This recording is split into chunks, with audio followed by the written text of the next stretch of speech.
একটানা লাগাতার বৃষ্টি আর সেই টানা বৃষ্টিতে বিপর্যস্ত জম্মু কাশ্মীরে যে ছবি আপনাদের সামনে আমরা তুলে ধরছি। বৃষ্টির জেরে বন্যা পরিস্থিতি কার্যত 3 দিন ধরে চলছে এই টানা বৃষ্টি।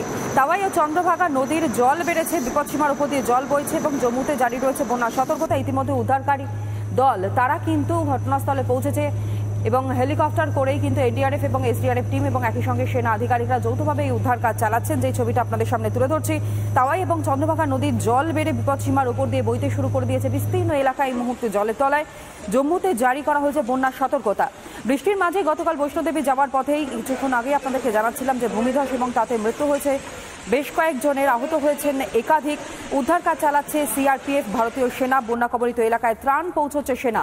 আজকে পড়া নাগরিক, শিক্ষার্থী এবং পর্যটকদের উদ্ধার কাজও করা হচ্ছে। উদ্ধার কাজে আনা হয়েছে হেলিকপ্টার। জম্মু ডিভিশনে বন্ধ রয়েছে ট্রেন চলাচল এবং জম্মু কাটরা স্টেশন থেকে বাতিল করা হয়েছে প্রায় 22টি ট্রেন। জম্মু স্টেশনে আজকে একাধিক পর্যটকদের খাবার বিলি করেন রেলওয়ে কর্মীরা। তাদেরকে নিরাপদ স্থানে পৌঁছে দেওয়ার জন্য তৎপরতা নজরে পড়ছে। একদিকে সিআরপিএফ জওয়ান, অন্যদিকে ভারতীয় সেনা। বন্যা কবলিত এলাকায় ত্রাণ পৌঁছানোর কাজ তারা নিরন্তর প্রচেষ্টা চালিয়ে চলেছেন।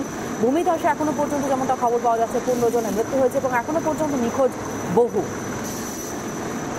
এমনকি উদ্ধার কাজে আনা হয়েছে হেলিকপ্টার। যে ছবিটাও আপনারা দেখতে পাচ্ছেন, উদ্ধার কাজে হেলিকপ্টার আনা হয়েছে।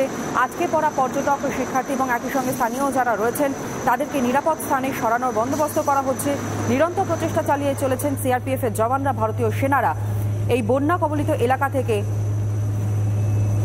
থেকে যাতে নিরাপদে সেখানকার বাসিন্দাদের এবং পর্যটকদের সরিয়ে আনা সম্ভব হয় সেই প্রচেষ্টাই করছেন তারা। হেলিকপ্টারের মধ্য দিয়ে ত্রাণ সামগ্রী পৌঁছানোর চেষ্টায় রয়েছেন সিআরপিএফ এবং সেনা আধিকারিকরা।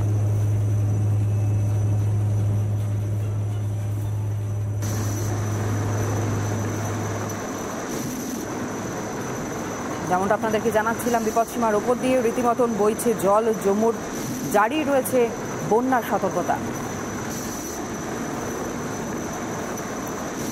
উদ্ধার কাজ চালাচ্ছে সিআরপিএফ এবং ভারতীয় সেনা। হেলিকপ্টার দিয়ে চলছে এই উদ্ধার কাজ। এমনকি ত্রাণ সামগ্রী পৌঁছে দেওয়া হচ্ছে বিভিন্ন এলাকায়।